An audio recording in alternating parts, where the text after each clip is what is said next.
Well, to be honest, I struggled with which experience to choose. Like many people, I've had others' opinions sneak into some pretty important decisions, some small and some life-altering. But the one I landed on is about acceptance and love, despite the obstacles encountered. From a young age, I knew I was different. I couldn't always name it, but I felt it, and yet every time that feeling started to surface, I buried it. Because the messages I heard at home, in church, from people I looked up to, they were loud and clear. That's not who we are. That's not who you are. I internalized that. I became my own harshest critic, repeating the same opinions I'd heard from others, telling myself I was broken or wrong, or maybe that I could pray it away. And for a long time I tried. I wanted to so badly be loved and accepted, to make my family proud, and to belong to the only world that I knew. But there came a point, a quiet kind of gut-deep moment, when I realized that hiding was killing something inside of me. I was constantly editing myself, second-guessing my words, watching how I walked, who I smiled at, what I admitted. When I asked myself, what if the love I'm fighting so hard to keep isn't really love, if it requires me to disappear? It was my senior year in college, and I finally met someone I completely clicked with. Someone who understood me for me, someone who made it okay to express love. It was in that period that I began to better understand who I was and what I wanted. That's when I knew I had to come out, not just to others, but to myself. Coming out wasn't easy. The two people I told first, outside of my very close circle of friends who were also experiencing similar things to what I was, were people that I trusted and believed would support me. Unfortunately, that was far from the truth. They distanced themselves and expressed judgment in ways I never expected. And as I started to tell others, I found that there were people who turned away, who said that they needed time, or who leaned into silence instead of support. And yeah, I was hurt. But there were also people who surprised me. Friends who leaned in instead of stepping back. Friends who had questions but chose love anyway. And most importantly, I began to love myself, something I didn't even realize I hadn't truly done. Breaking free from others' opinions didn't mean I stopped caring. It meant I stopped letting their opinions be the final word in my life. For those people who are listening to this podcast and you feel trapped by what others think, whether it's about your identity, your dreams, your choices, I want you to hear this. You are not obligated to be the version of yourself that keeps others more comfortable. You deserve to be whole. You deserve to be loved as you, not as an edited version someone else prefers or defines. And to circle back, the two people that I did come out to initially have found their way back in my life and have been two of my most ardent supporters. That was super powerful. Thank you. Thank you for sharing. You're welcome. All right, let's dive into some insights about breaking free from others' opinions. Do you ever get that nagging thought that creeps in? What will they think? This is a simple thought that has the power to shape our choices, our actions, and even the paths we take in life. And let's be real. That one tiny thought has probably stopped all of us from doing something at least once because of the potential judgment. It's like an invisible chain binding us to the expectation of others. But what if we could break free and not fear judgment? What if you could live a life that's fully yours? No filters, no pretending, no constant worrying about who's judging. I'm here to tell you, you can. You know, living freely begins with understanding that other people's opinions are simply their own perceptions and do not reflect reality or your true worth. When we let other people's opinions guide every aspect of our life, we are now living our life for someone else, like a puppet. Think about it. By accepting these opinions from others, you are more likely to adopt them as truth. But here's the thing. It's not the truth, and you don't have to live life this way. Only you know the actual truth, not others who are trying to potentially distort it with their opinions.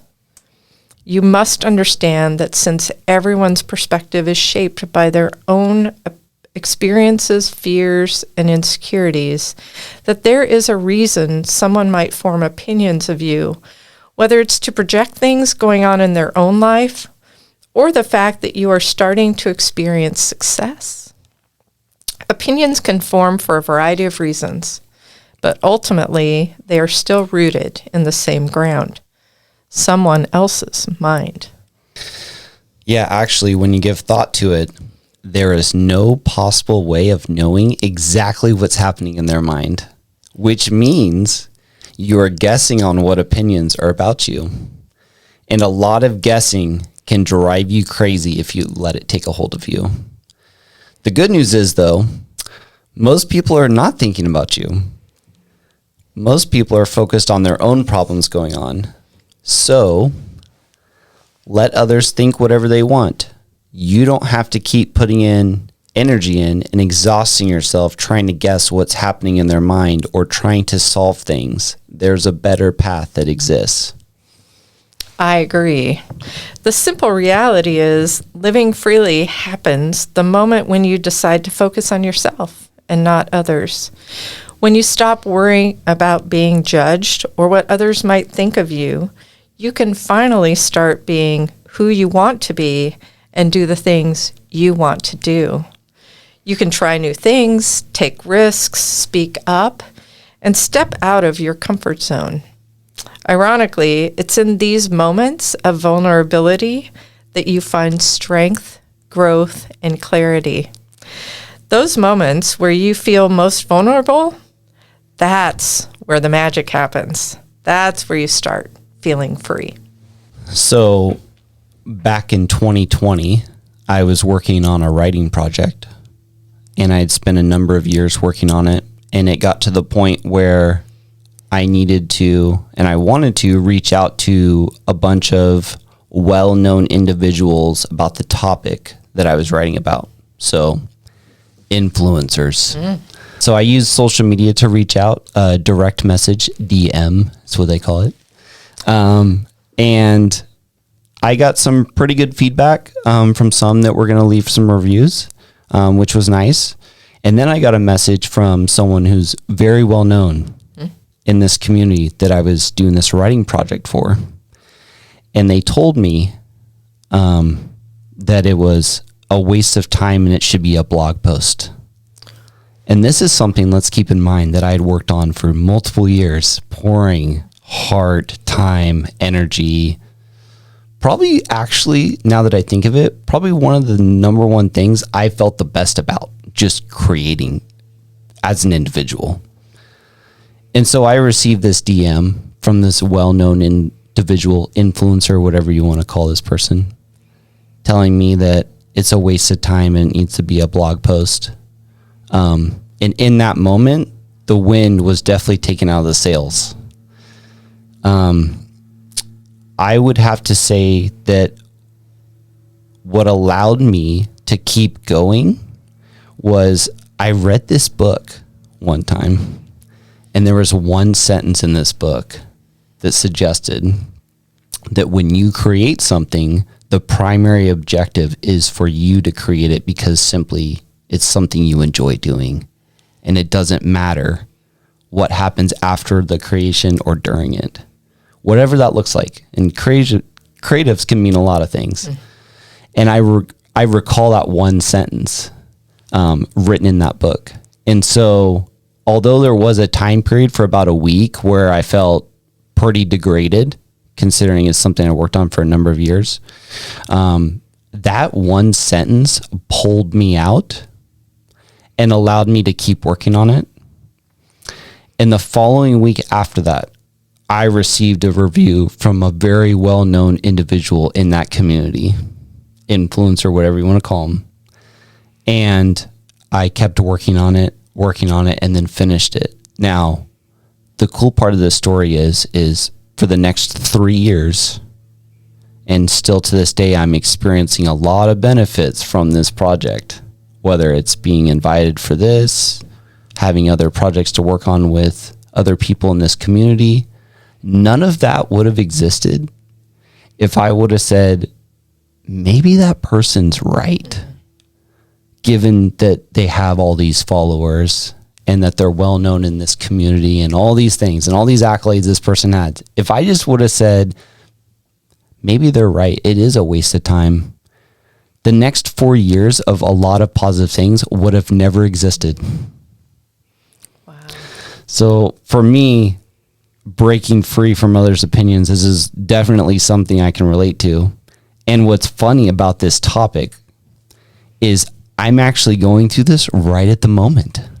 Oh. Because I'm doing another project that I'm even having more opinions that I should not be doing it.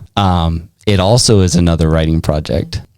And there's a lot of varying opinions on why I shouldn't do it, because it's never been done before, which is the primary. But also it feels like it's something that I am the person that's supposed to be doing. So I'm going to carry on, especially because it's for my daughter. So I'll continue on. But what I'm getting at is I think something to extract is these opinions will never stop. They will keep going for a very long time. And it's up to us if we decide to accept those or if we decide to keep pressing on. Because it wasn't just once it's happened to me when I've been working on a project. It's happening again, the same exact stuff. But it's up to the individual to decide. And I think everyone has it in them to not necessarily block all and avoid and never listen to anyone's feedback, but to think about what they themselves want and to then press onward, whatever their heart tells them to do. Wow. Really both experiences that you share, you're learning from the first one, how you're applying people's opinions to your second experience. And I mean, talk about powerful, making decisions for yourself, regardless of what you're hearing from the outside, to benefit your own life, to benefit your family, I think is really important. And I, for one, am grateful that you carried on and didn't let the naysayer from that first writing project impact your goal to move on. So, yay, good job. Absolutely, yeah. Well, and, breaking free from others' opinions isn't a one-time decision. As you perfectly pointed out, it's a daily practice. Effort is required on a consistent basis to rewire your brain to choose yourself over their opinion. You have to remind yourself that your worth isn't determined by someone else's opinions. So, as you move through life, remember this: you don't need everyone to understand your journey. Let their voices fade into the background. You don't have to allow others' opinions to steer you. So make a change today and stop worrying about other people's opinions. They don't define you. Focus more on yourself and your path and the goals you want to pursue and less on what other people might think about you. You decide where your attention and energy goes, so put it towards personal growth rather than gifting it to someone else. Put your focus on the things that matter, like yourself, and watch your life get better. It's worth the effort to focus on yourself to break free. I promise you.